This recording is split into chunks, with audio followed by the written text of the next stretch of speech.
और channel friends. तो अब तक की सीरीज में हमने जावा इंटरव्यूज की सीरीज में हमने काफ़ी इंटरव्यूज के क्वेश्चन डिस्कस कर लिए थे। तो और हम मल्टी थ्रेडिंग की ओर बढ़ रहे थे। मल्टी थ्रेडिंग इंटरव्यूज क्वेश्चन में हमने मल्टी थ्रेडिंग के कंसेप्ट भी डिस्कस करना स्टार्ट कर दिए थे। और हमने मल्टी प्रीवियस जो हमारा ट्यूटोरियल था उसमें हमने मल्टी थ्रेडिंग के काफ़ी कुछ क्वेश्चन डिस्कस किए थे। अगर आपने वो प्लेलिस्ट नहीं देखा है तो मैं चैनल में उसका डिस्कशन डाल दूंगा, आप जरूर देखें। तो जैसा कि हमने अ, जैसा कि हम डिस्कस कर रहे थे हमारे ट्यूटोरियल में, हम लोगों ने इंटरव्यूज के जो हमारे मल्टी थ्रेडिंग के इंटरव्यूज कंसेप्ट थे उसको हमने काफी इन डेप्थ डिस्कस करना स्टार्ट कर दिया था।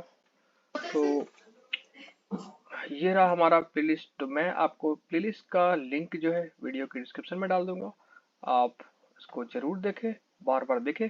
देखें और प्रैक्टिस करें दोस्तों, देखेंगे प्रैक्टिस करेंगे तभी तो ये चीज़ें आप इसको अच्छे तरीके से सीख पाओगे। तो हमारा जो लेटेस्ट लास्ट कुछ पार्ट था उसमें हमने काफ़ी इन डेप्थ नॉलेज आप लोगों को दिया था। और आगे बढ़ते हुए हम अब आज के ट्यूटोरियल में हम लोग डिस्कस करेंगे मल्टी थ्रेडिंग में जो थ्रेड शेड्यूलर होता है और थ्रेड को हम कैसे स्टार्ट करते हैं, कैसे उसको स्टॉप करते हैं। तो ये सारी चीज़ें हम आज के ट्यूटोरियल में डिस्कस करेंगे दोस्तों। तो let's get started without wasting our time. So हम लोग स्टार्ट करते हैं। तो पहला क्वेश्चन जो है वो है थ्रेड शेड्यूलर से। बेसिकली थ्रेड शेड्यूलर होता क्या है? थ्रेड शेड्यूलर जो है एक तरह से रिस्पॉन्सिबल होता है एलोकेट करने के लिए मेमोरी। तो मेमोरी एलोकेशन के लिए हम लोग थ्रेड शेड्यूलर यूज करते हैं। बेसिकली थ्रेड शेड्यूलर से हम लोग क्या करते हैं, सीपीयू बेसिकली ये जो थ्रेड शेड्यूलर होता है ये एलोकेट सीपीयू टाइम को डिफरेंट थ्रेड के सिस्टम में एलोकेट करता है। थ्रेड शेड्यूलर सीपीयू के टाइम के अकॉर्डिंग डिफरेंट थ्रेड में शेड्यूल करता है। तो इसका मेन टास्क जो है to determine which thread should run and when they should run. So thread scheduler का काम है which determine करना, which thread should run and when they should run and how long they should run. कितने समय तक run करेगा, कब run करेगा और कितने समय तक रन करेगा और कौन सा थ्रेड रन करेगा, इसका काम है थ्रेड शेड्यूलर का काम। ठीक है, तो ये आप लोग समझ गए। थ्रेड शेड्यूलर का बेसिकली काम क्या है, ये डिसाइड करेगा कि थ्रेड कब रन करेगा, कितने समय तक रन करेगा और विच थ्रेड और कौन सा थ्रेड रन करेगा और कब रन करेगा। ठीक है, तो हम लोग बढ़ते हैं नेक्स्ट क्वेश्चन की ओर। तो हमारा नेक्स्ट क्वेश्चन है वो थ्रेड में डिफरेंट स्टेट क्या क्या होते हैं। थ्रेड के डिफरेंट स्टेट्स जो होते हैं न्यू होते हैं, रनेबल है, रनिंग है, ब्लॉक्ड है, टाइम वेटिंग है, टर्मिनेटेड है। तो ये जो है आपको याद रखना है, थ्रेड के जो स्टेट्स है वो लाइक 3 से 4 स्टेट्स, 4 स्टेट्स 5 स्टेट्स है। न्यू जब थ्रेड स्टार्ट होता है, जब को स्टार्ट किया गया, उसको स्टार्ट नहीं किया गया तो वो न्यू है कंडीशन में। जब उसको कॉल किया जाता है स्टार्ट मेथड के थ्रू तो वो रनेबल हो जाता है। New, runnable, running, block. Block runnable कब होता है, जब ये थ्रेड हमको स्टार्ट करते हैं स्टार्ट मेथड से तो रनेबल होगा। रनिंग कब है, जब थ्रेड ऑलरेडी एग्जीक्यूटिंग है तो रनिंग है। ब्लॉक्ड कब है, जब थ्रेड वेटिंग स्टेट में रहता है तो हम इसे ब्लॉक्ड बोलते हैं।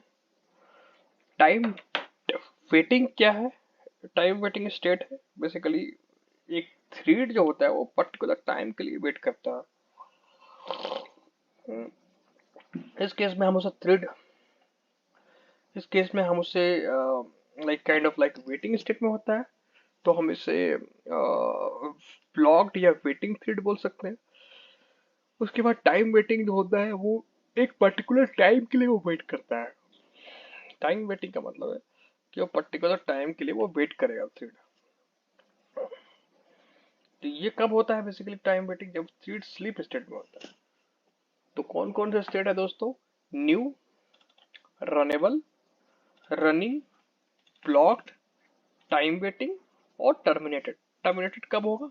जब हम थ्रेड को जब हम थ्रेड को जब हम थ्रेड को जब हम थ्रेड को क्या करते हैं, जब टर्मिनेट करते हैं, स्टॉप करते हैं, स्टॉप कमांड से, जब मेथड से जब हम थ्रेड को स्टॉप कर देते हैं तब वो टर्मिनेटेड आता है। ठीक है, new, running, new, runnable, running, blocked, time waiting, terminated. तो ये हमारे 5 स्टेप है।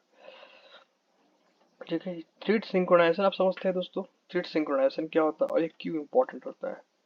तो थ्रेड सिंक्रोनाइजेशन एक कंडीशन, एक मैकेनिज्म है to control and access the manipulation of shared resource। Thread synchronization क्या है? जो शेयर्ड रिसोर्स है उसको कंट्रोल करना और उसको एक्सेस के लिए थ्रेड मैनिपुलेशन जो है इम्पोर्टेंट है। इन कंकरेंट प्रोग्राम, एक कंकरेंट प्रोग्राम में क्या होता है, हमें कोऑर्डिनेशन चाहिए होता है। ठीक है, coordination mechanism and to control and manipulate a shared resource by multiple threads in a concurrent program. Concurrent program में जो हमको मल्टीपल थ्रेड्स को कम्युनिकेशन चाहिए हमें, उस कंट्रोल के लिए, मैकेनिज्म के लिए, उसके लिए हम थ्रेड सिंक्रोनाइजेशन यूज करते हैं। और ये क्यों इंपॉर्टेंट है? क्योंकि ये हमारा क्योंकि जब मल्टीपल थ्रेड कंकरेंटली रन करता है तो thread synchronization become crucial for several reason like data consistency. क्योंकि कंकरेंट थ्रेड रन कर रहे हैं तो हमें data consistency, data thread safety बनाना पड़ेगा। इधर उसके बाद कोऑर्डिनेशन जरूरी है, उसके बाद शेयर्ड रिसोर्स प्रोटेक्शन जरूरी है। जब बहुत सारे थ्रेड रिसोर्स कंकरेंट रन करेंगे तब रिस्क होगा कि डेटा करप्शन और अनएक्सपेक्टेड बिहेवियर होगा। थ्रेड सिंक्रोनाइजेशन हमें प्रोटेक्ट करता है shared resource from concurrent access, preventing conflict, ensuring their proper access. तो इससे क्या हम ये थ्रेड सिंक्रोनाइजेशन हमें क्या हेल्प करता है?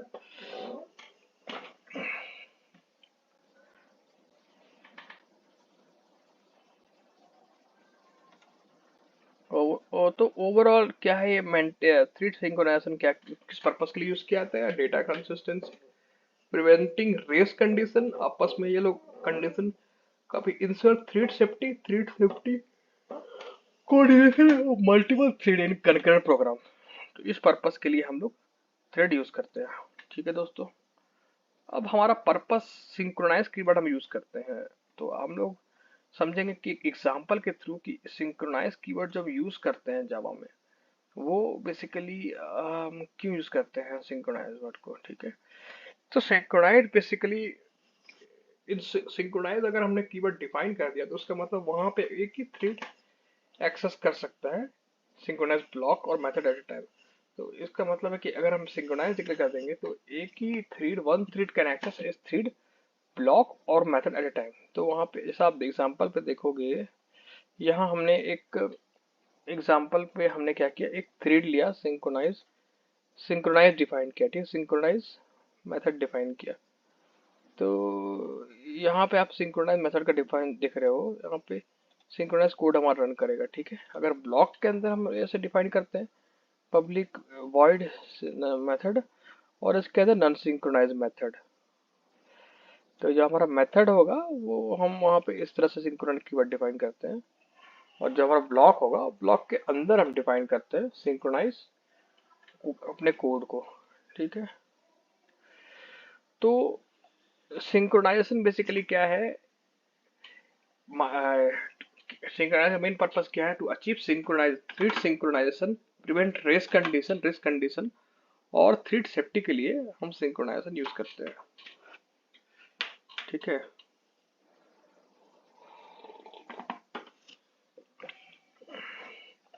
अब हम देखते हैं अपने नेक्स्ट लाइक हम लोग जो है बेसिकली हम लोगों ने सिंक्रोनाइज कीवर्ड डिस्कस कर लिया। अब हम देखते हैं कि हम थ्रेड के बीच में हम लोग कैसे कम्युनिकेट कर सकते हैं। जो हमारा थ्रेड होता है उसके बीच में कम्युनिकेशन कैसे होता है। ठीक है, तो उस थ्रेड के बीच में जो कम्युनिकेशन होता है वो नोटिफाई वेट मेथड होता है और नोटिफाई जो मेथड होता है उसकी वजह से हम लोग थ्रेड के बीच में हमारा कम्युनिकेशन होता है। ठीक है, नोटिफाई नोटिफाई करके जो मेथड होते हैं उसकी वजह से थ्रेड। ज्वाइन मेथड क्या होता है? ज्वाइन मेथड बेसिकली यूज करते हैं टू वेट फॉर, हम लोग wait for a thread to complete इस एग्जीक्यूशन। हम लोग ज्वाइन यूज करते हैं, ज्वाइन यूज करके हम लोग एक थ्रेड का वेट कर सकते हैं उसके एग्जीक्यूशन को कंप्लीट होने का। ठीक है,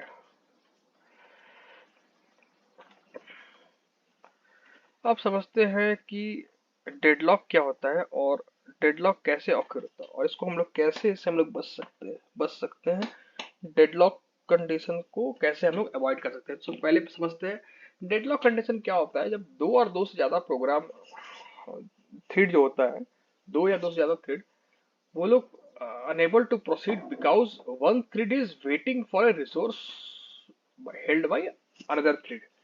तो इस कंडीशन में हमारा डेडलॉक होता है जब दो या दो से अधिक thread their waiting condition, their waiting when two and three, जो है दो या दो से अधिक थ्रेड जो है are unable to proceed because each thread is waiting for resource held by another thread. Each resource is waiting for another thread by each resource is waiting. Each resource is waiting. Each resource is waiting for another, like each resource जो है वो wait कर रहा है held को, या फिर उसको हेल्ड कर लिया गया है दूसरे थ्रेड की तरफ की वजह से, इसलिए वो वेटिंग कंडीशन में है। ठीक है, तो इस कंडीशन में क्या होता है? डेडलॉक होता है। तो डेडलॉक कब कब हो सकता है? जब म्यूचुअल एक्सक्लूसिव हो, होल्ड एंड वेट हो, नो प्रिम्पशन हो, ठीक है, सर्कुलर वेट कंडीशन हो, म्यूचुअल एक्सक्लूसिव बोल सकते हैं होल्ड एंड वेट कंडीशन में।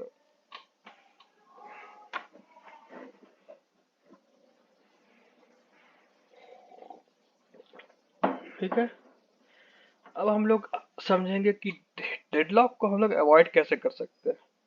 तो डेडलॉक को अवॉइड करने के लिए बेसिकली हम लोग क्या कर सकते हैं? अवॉइडेंस के हम लोग क्या कर सकते हैं? टाइम आउट डिफाइन कर सकते हैं। डेडलॉक प्रिवेंशन के लिए बहुत सा टेक्निक यूज होता है, जैसे algorithm, bankers algorithm, graphs, allocation graphs use कर सकते हैं ताकि थ्रेड, एक थ्रेड एड हो पूरी तरह से, तब तो जाके दूसरे थ्रेड स्टार्ट हो, ना कि ऐसा ना हो कि वो दूसरे रिसोर्स के लिए थ्रेड जो है दूसरी रिसोर्स में बिजी हो and then we are waiting for that thread. तो इस कंडीशन में हम लोग क्या कर सकते हैं? रिसोर्स पार्टीशनिंग भी कर सकते हैं। Resource partitioning in the sense like small unit distribute the, we can distribute the resource, हम लोग रिसोर्स को डिस्ट्रीब्यूट कर सकते हैं। के तो वेरियस वे है डेडलॉक प्रिवेंशन के लिए, लाइक हमने कहा बैंकर्स एल्गोरिदम को आप यूज कर सकते हैं। ठीक है, हम्म,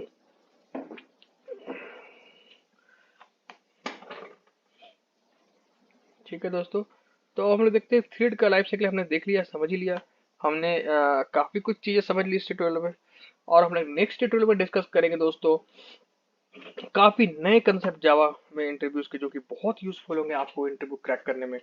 तो आपको अगर वीडियो अच्छा लगा तो जरूर लाइक कीजिए और सब्सक्राइब तो कीजिए ही कीजिए, और बेल वाला घंटा भी दबा दीजिए। ठीक है, थैंक यू फ्रेंड्स।